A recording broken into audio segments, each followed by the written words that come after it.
My guest today on Blood Money is Sean Hoffman, a serial entrepreneur who has had all the success in the world building and selling businesses, living an idyllic life in Southern California that would be the envy of many. In fact, he strikes me as the last person that will want to get involved in the full contact sport information warfare that is happening on the battlefields of the American conscience. Yet Sean is using his financial resources and connections to launch a media machine, first with his podcast Reality and many other planned projects, with the hope that he can influence the American narrative towards a positive direction and away from the current agenda of authoritarianism and control. Sean, I want to thank you for coming on this podcast, and I'd love for you to do an intro about who you are and what you do. Well, thanks for having me, Vem. At a pretty young age, I came from a family of entrepreneurs and people who started small businesses and basically created wealth from the ground up. And I spent my entire life doing that. And I've started 3 companies, sold 2 of them, and just kind of enjoyed my Southern California life. I'm married and have a family and just really loved living the American dream. And then like most people, I was sort of forced into waking up to a new reality during the COVID pandemic, where I saw our liberties, our civil liberties being destroyed, taken away, deleted by supposedly the freest government on the face of the earth, and I saw that there was a sort of a class system where there were people in where I live in Southern California that their jobs were taken away, their small businesses were taken away because of under the guise of COVID, and safety and security. So they started putting these mandates, as we all know, especially in California, which we still have these mandates in effect. And depending on where you were on the socioeconomic scale, depending on what kind of freedoms you had and have even to today. And I found that appalling. I saw it as it's just the destruction of everything that I'd known and loved about my life and where I am. And it just felt wrong seeing people for no real reason for a disease that basically that they call a pandemic, that basically 99.9% of people survive, being put into a line waiting for a box of food from a local church. So they went from having their families in thriving or working that American dream to the dream being destroyed, and the government wanting us to thank them for managing what they had destroyed with these people in their lives. It sort of stole my happiness away, knowing that there was this alternate universe created by these sort of mini tyrants like our Governor Gavin Newsom and many others.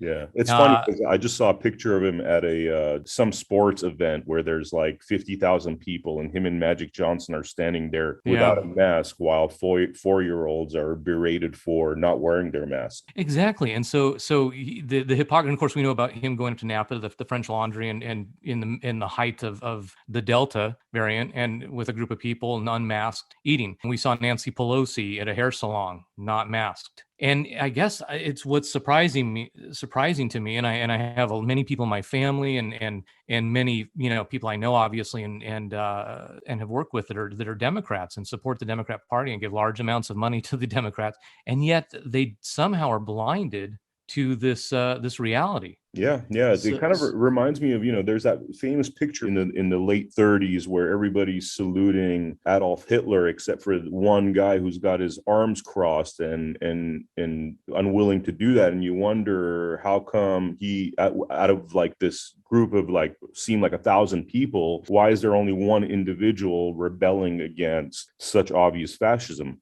Exactly. And it's obviously some sort of a psychological disease, a social psychological disease, industrial psychological problem that we've seen many times. We saw it during the Bolshevik Revolution. Obviously, we saw it, as you just stated, with the National Socialist Party of Germany, in that people tend to just turn a blind eye. It's George Carlin made a funny joke in 1999 in his stand-up, which I was a big fan, or am a big fan, and he said that Americans will trade their freedoms away for the illusion of security. Mm-hmm. And it was prophetic, of course, like all of his stuff that we saw after 9/11, some of our freedoms were taken away. They used COVID, our more freedoms are taken away. And it's this talk about progressive. It's a progressive movement because they know that people will rather live in that matrix, in that fantasy world, than to go head on against the machine. I just couldn't, there's something inside of me that just could not let that happen. And so I started educating myself as to what was happening. And I do know a lot of people in various industries that are tied. I know people that are directly tied to our governor, Gavin Newsom. And I began to learn things over this COVID period that were kind of shocking to me. And just like you, and this is one of the things that I like about you, Vem, is that you don't just put a lot of conjecture out there or conspiracy theories. You actually are very measured with how you deliver the information. And I'm learning from that. And what I want to do is use my resources, use my contacts and my abilities to uncover, to reveal. It's funny, apocalypse, the Greek word actually means to pull back the curtain, to reveal something. And I almost feel like we're sort of in an apocalyptic time right now where everything is being revealed as a result of this. Having resources and contacts, people that actually know Gavin Newsom. I have a friend that knew Gavin Newsom's father, who passed away. I've learned that there's an aristocracy, that there's a network within at least the state of California, and I would imagine elsewhere, that is corrupt. And it has a very clear mission in creating a controlled environment. I don't think that they see themselves as communists or even socialists, really. I don't think that they really are ideologues as much as they are in want and need in their minds to control their society, their constituents. And it's shocking to me how there are a lot of people that you would think otherwise would have strong ethics regarding this and know this information that tend to, hear no evil, speak no evil, see no evil when it comes to this. And it's not really affecting, and I have been feeling bad about this. It's not really affecting my existence too much. I mean, I have been going to dinner to certain restaurants, for instance, where they didn't require, even in the height of this, they didn't require masks. They didn't require anything of people. You kind of get a pass in a certain socioeconomic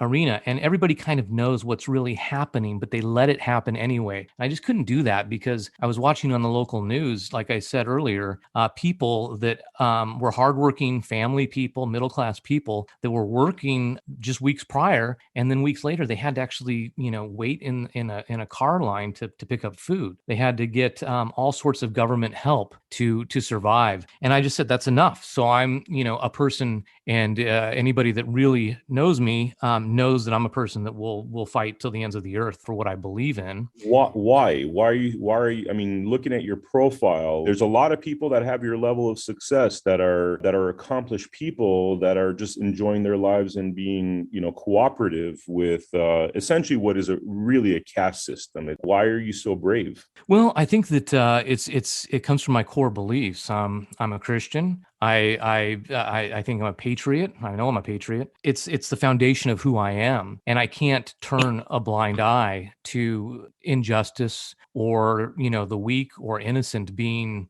damaged, being attacked by the powerful. I just can't turn a blind eye to that. And I think that what I've been tasked to do by God, by country, by by just my moral foundations is to uncover this information, to disseminate the information, get it out there in many different ways, and start waking everybody up, forcing them to wake up to what is happening, which is a tyrannical group of people. And it's really interesting that a lot of these people aren't that strong. They're not that wealthy, actually, but they work together beautifully, and they all have the same mission. I believe that they are also sort of in a type of religion or cult, if you will, and are controlled by even more powerful people. And so I think what needs to happen now is we need to end this tyranny in modern times. And the only thing that I can do to do that is either take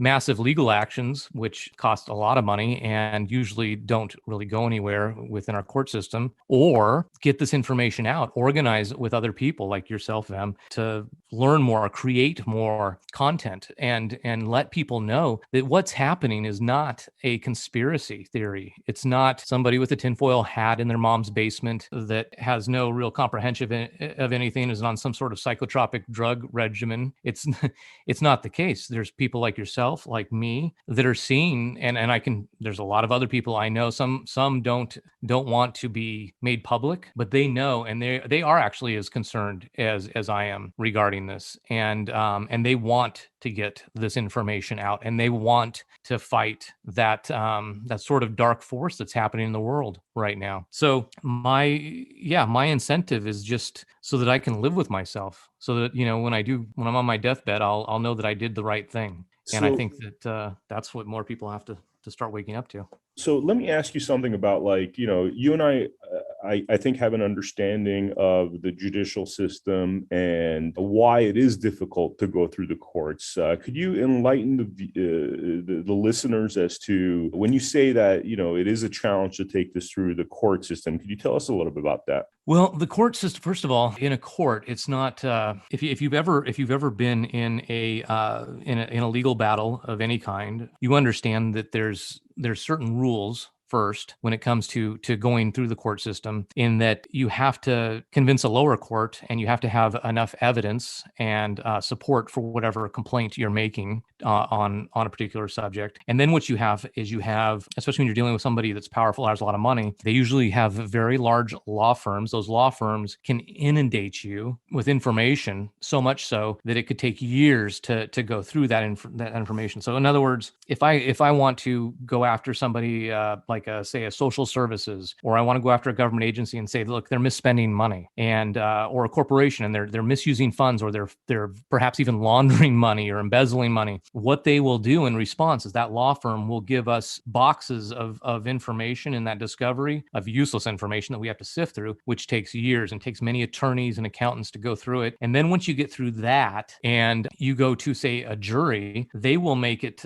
they can twist the reasoning behind the financial improprieties that they've done. So they will actually take that information, they can twist it so much. It's kind of like when they said recently that and I know this for a fact, the biggest mistake that the Democrats made when they went after Trump in New York for his taxes was that it was hundreds of thousands of pages of taxes and documents, and that the juries and that the people at large would not be interested in that information, which is true. And so then you take something that's evil, that's happening in the world, and it's usually for money. It's usually for profit. It's usually for something. So if you're going to go after somebody, you have to follow the money. And in doing so, you end up in a very long, very elaborate, very expensive court battle. And that's just at the lower court. And then, of course, you have political courts, you have judges that can steer a jury. They can control the courtroom pretty well. And if you get the wrong judge who isn't reasonable or fair, and there are those that aren't,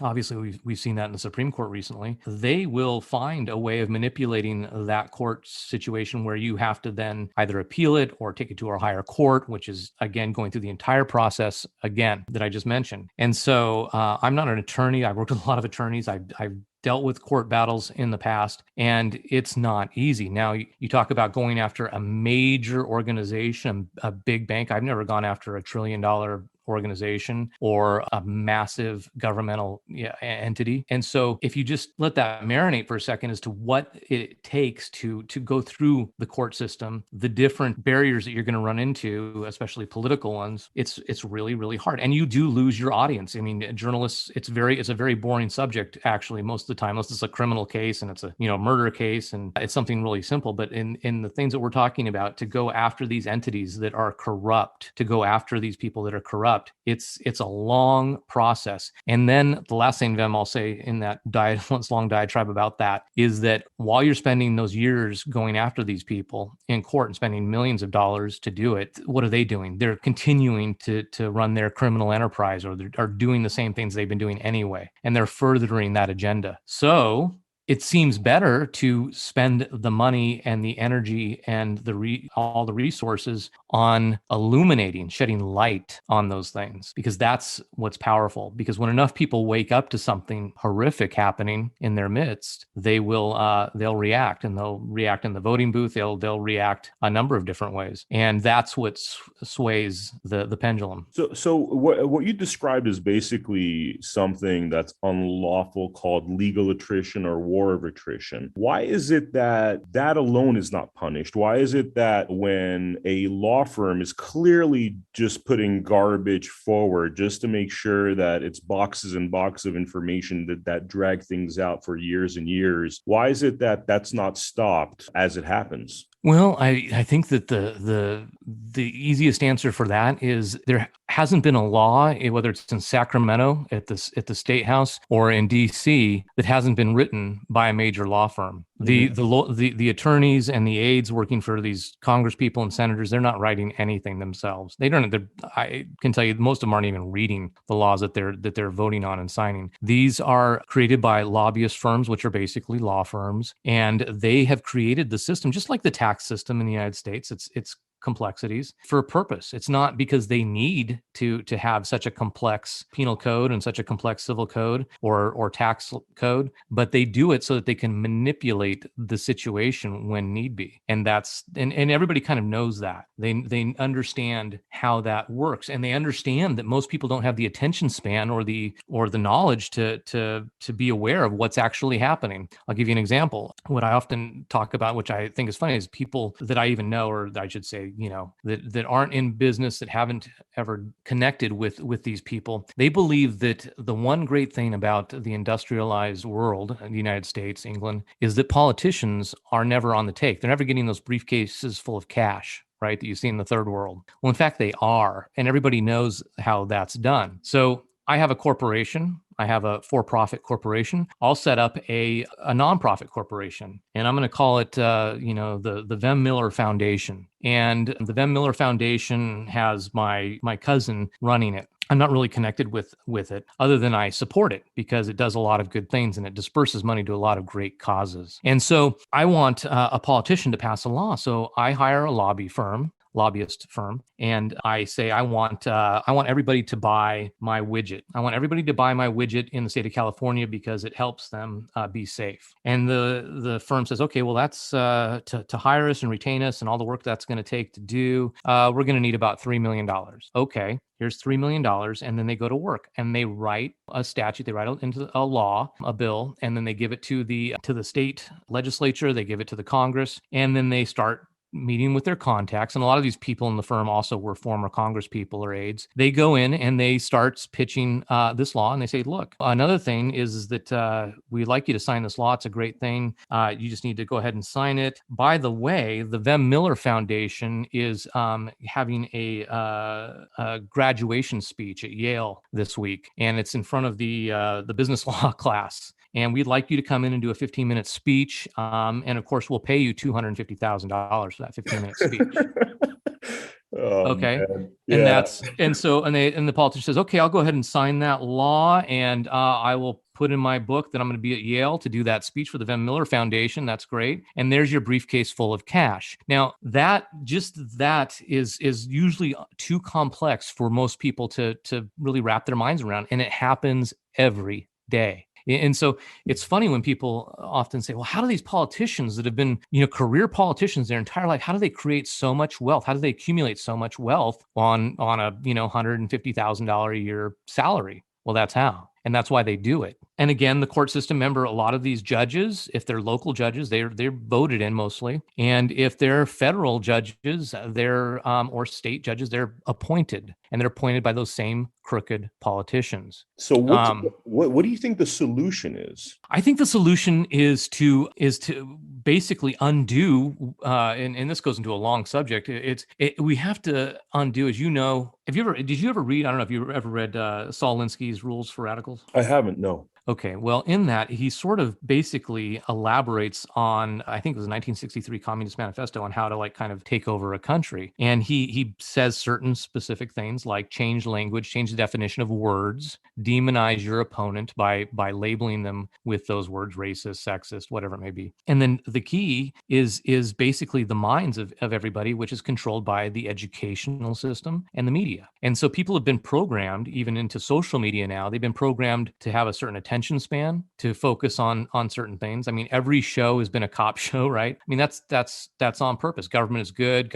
You listen to authority, never question authority, and then also distraction. So the problem is the attention span and the scope of knowledge of the average person, the average American. I can't say the same for other countries, but the average American has been degraded over the past 50 years through this method. And to the point now where they feel emboldened to just give fake information out there. And the other thing is that I call it, my wife laughs, I always call it the Disney mentality, the Disneyland mentality. And a lot of adults tend to live in sort of fantasy land where they don't think that there is large scale corruption. They don't think that there would be evil pharmaceutical people that would knowingly distribute opiates so readily, knowing that hundreds of thousands of people, millions of people were going to die as a result of that. They believe the narrative because the alternative is too ugly to understand. And it's because of sort of a foundation, like I said, in the educational system, and then supported afterward in the media to suggest that everything's a conspiracy theory. Don't worry, the government's got your best interest at heart. Big corporations have your best interest at heart, and they're going to take care of you. And that these human beings, these greedy, morally bankrupt human beings that are in these situations, they somehow are on a moral high ground. And I think that to answer your question, what do? We have to reverse that process. I see people like Charlie Kirk, who I donated a lot to from the beginning. He does Turning Point. What they do is they go to, I think they're in a couple thousand different high schools and colleges, and they try and sort of do this anti-propaganda. They try and give truthful information, real information, educate people, and it's working. It's working actually. Young people, so that they start to see the reality, and reality and truth have become offensive. That's how much they've twisted the narrative, how much they've twisted our ability to understand what is real and what is not, is the fact that things that we say, oftentimes, we used to say that people were fat, right? The Bible says gluttony, right? The person's gluttonous, they're fat. And there was shame in being fat. And now that's offensive. In some places that could get you kicked out of school, calling somebody fat. That could get somebody suspended for saying something. We, through this sort of Oprah Winfrey generation, we've become so convoluted in what is in our realities that up is down and down is up. So the key is to undo that, Vem. It's to find different mediums in different ways, and that's what I think is great about your stuff, is that how the craft of keeping people's attention while delivering this truth, this information. And that's what I want to put my resources towards, is getting the information, putting it out there, and then being ready for the fight. There's obviously a cancel culture, and a lot of people like myself are afraid of being canceled. They're afraid of their businesses being attacked. They're afraid of financial hardship from dealing with whatever may come at them. It's just sort of the boogeyman. For many reasons, I'm not afraid of that, and I will fight back. And if you're gonna come at me and cancel me, believe me, I'll put all my resources and everything I can to come at you. And I think that's what our side has to do, is we have to say, no, enough. This is the truth. This is reality. Gravity exists whether you like it or not. And we're no longer going to ignore things that are really evil in our world. Just because it's comfortable, just because we have some sort of undefined fear of that boogeyman that's going to come at us. I think that we have to just get that information out, and good people have to use their talents, use their resources, and get this information out. It's an information war. It's truth versus lies. That's what this is all about. It's all about programming people to become sort of dutiful, mindless drones that follow whatever narrative, parrot the narrative, and respond exactly the way they want them to. So that's what's happening. And to you and myself, I mean, some of these things might seem simple, like the paying off of the politicians through the Van Miller Foundation at Yale, right? Yeah. But it's like that to a lot of people is unthinkable. In fact, they can't even wrap their minds around it. I've talked to a few people that I know that are educated people, and they still have sort of a puzzled look on their face when I've told them that that's exactly how it happens. I mean, we keep hearing this phrase, like, take big money out of politics. Is one of the solutions just abolishing this idea of lobbies and having, the people be the lobby? So the people's voice is now equal, as opposed to this caste system where the wealthy, powerful are able to have their voices be heard through financing. Yes. The answer is yes.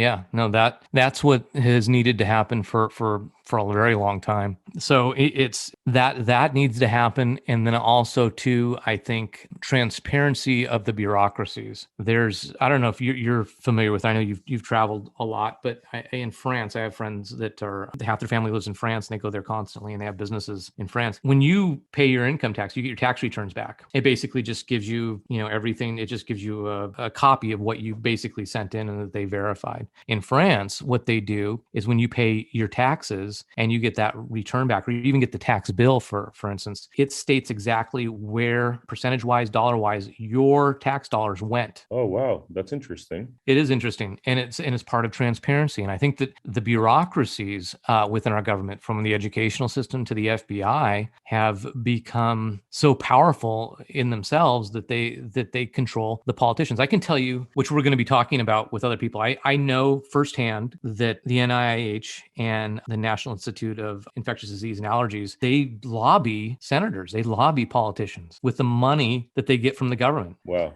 And so they use the same thing. So they go through these lobbying firms. So these bureaucrats like Tony Fauci, they control huge war chests of money that they can use for legal causes. Mm-hmm. And then they lobby these senators on both sides of the aisle. It's not necessarily, it's actually a lot of Republicans as well that are lobbied by these entities. And then they give more money to that entity. Now, I don't know if that's being done by these other agencies, but I would imagine that it is if it's being done by those. So right? essentially, like Tony Fauci, who's obviously very interested in pushing this COVID agenda and having this never end. So you're telling me that he's able to lobby politicians through money in order to continue supporting that agenda. Correct. And then those politicians sit on committees that control law enforcement, military. Think about that. They control law enforcement. So you can have raids on people that make absolutely no sense based on the push from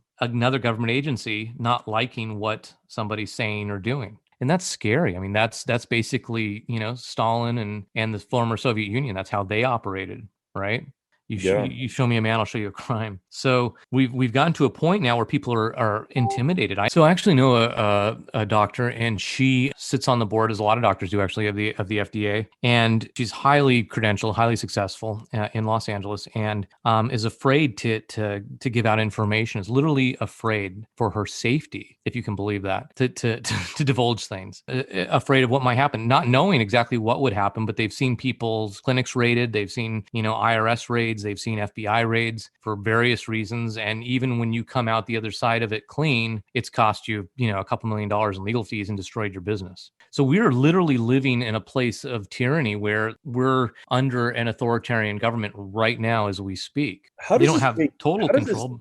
How does this make sense? That's what's baffling to me. How does it make sense to do this to your population, knowing that it's ultimately not good for the future of anybody? Well, it's about control. And I think that what you have to do is you have to look past conspiracy. And Mark Twain, Samuel Langhorne Clemens, had a great line. Somebody asked him, what's the meaning of life, in one of his audiences? And he said, the meaning of life is to be born, pick a vice, and let it kill you. And that's basically it. So all of these people have vices, and one of the biggest vices among people that are highly driven, and this from I'm sure the entertainment industry, is greed and control and power. Greed and also control. They want to control everything in their environment, and they want the biggest piece of the pie. And I think that that's what it boils down to. And it goes to the top. You have huge mega corporations, and the difference between these corporations and even the company a lot of people work for, I think they work for a big company that has a few hundred employees. No, there are corporations out there that are, and they're structured in such a way too, where they kind of keep the PR away from them by breaking up the company into, say, 10 different corporations in 10 different countries, but it's really the same entity.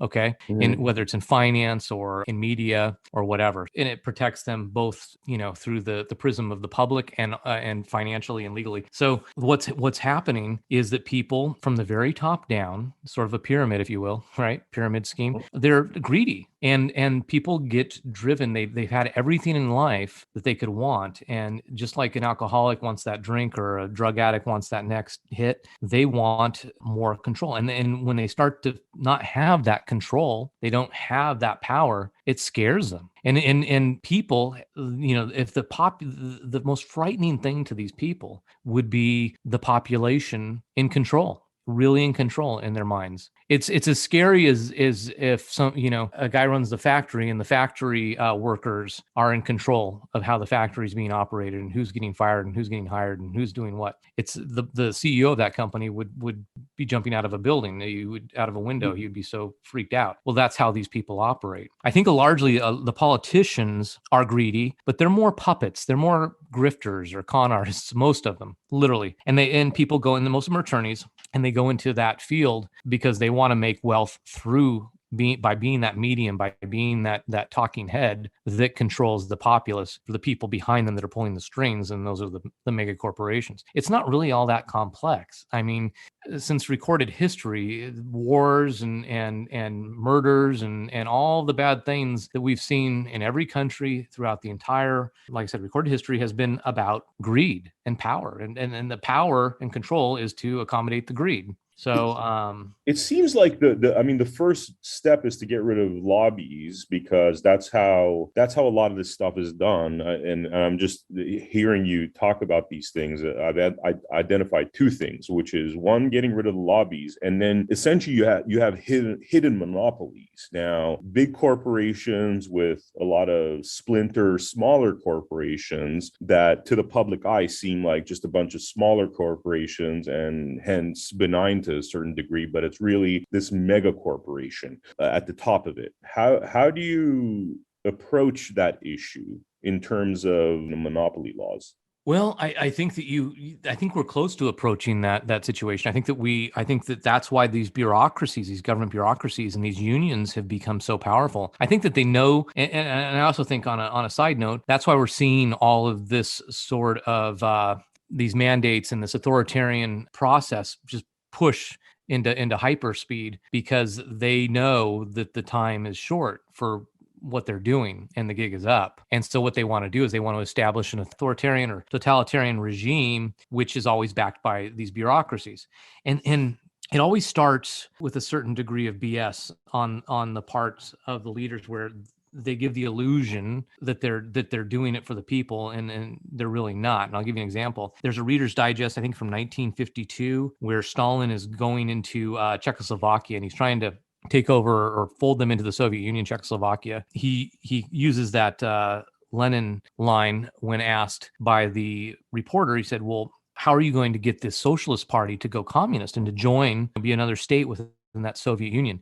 And he said, well, these are my useful idiots, and basically I'm going to promise them everything. They will think it's okay to compromise their principles and to give up their power in order to get free education, free healthcare, the idea of safety and crime going down, and to be protected from the West, to be protected by the Soviet military. And he was right. And the socialists then basically turned into I don't even know if you call it real communism, but whatever the totalitarian regime of the Soviet Union was. And then those leaders that were in Czechoslovakia at the time, most of them ended up in the gulags. And it's the same thing, where now you don't even have, like in Soviet Union, you didn't, or in China, you really don't have politicians. You have a massive, powerful bureaucracy.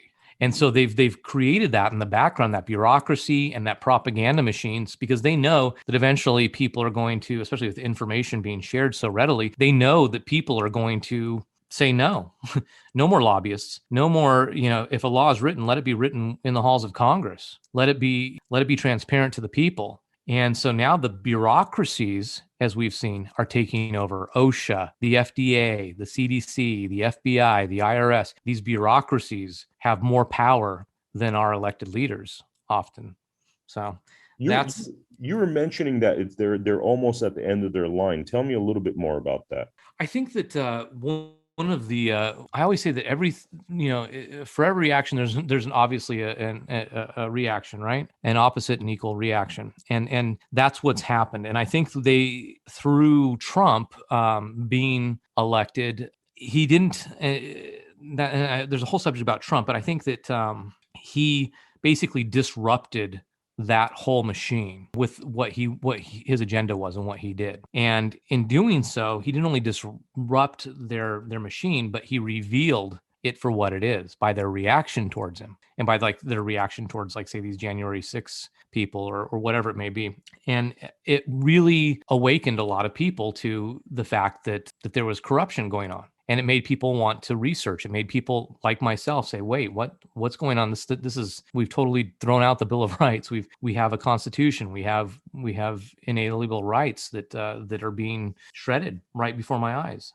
What's happening?" And so people woke up, and I think that they know that all eyes are on them now. And of course, I believe that they blew this whole COVID thing out of proportion for the reason of creating these mandates, of building bureaucracies. They use any opportunity. If it was 9/11, George Bush administration used it to create the Department of Homeland Security and more laws and more control by the state. So they're using it to it now, like I said, at a hyper speed, because they know that more and more people through the information highway, the internet, people are waking up and they're getting information that they wouldn't have otherwise. So it's kind of a double-edged sword, right? You have them being able to control the media in their minds, but they're really not. They're really not able to control the media. And now there's a secondary media that we're seeing emerge, like Joe Rogan, who has between 11 to 30 million people a day listening to him, and then you have CNN that has audiences in the hundreds of thousands now during their prime time. So it didn't quite work out the way that they wanted it to, because why? They're human beings. These are human beings, and they make mistakes. They did, especially when you rush something, and they rushed it because they panicked that it was over. It's kind of like this voting rights bill that they, if you've read any of it, they tried to pass, and then they tried to get rid of the filibuster that they've used over 100 times the past year, the Democrats in Congress. And they tried to pass this voting rights bill because they know that unless they can manipulate the situation on a wholesale level, they're going to start to lose power. And I think that the more information that people disseminate, and the more people that wake up, the more power they lose, and the more desperate they get. They're going to be like a cornered animal, and that cornered animal is just going to go berserk before it finally goes away or dies. I mean, which speaks to a lot about how YouTube and all the, I guess, the arm of the mainstream media, which is all these social media companies, are censoring anything that's a dissenting point of view so heavily.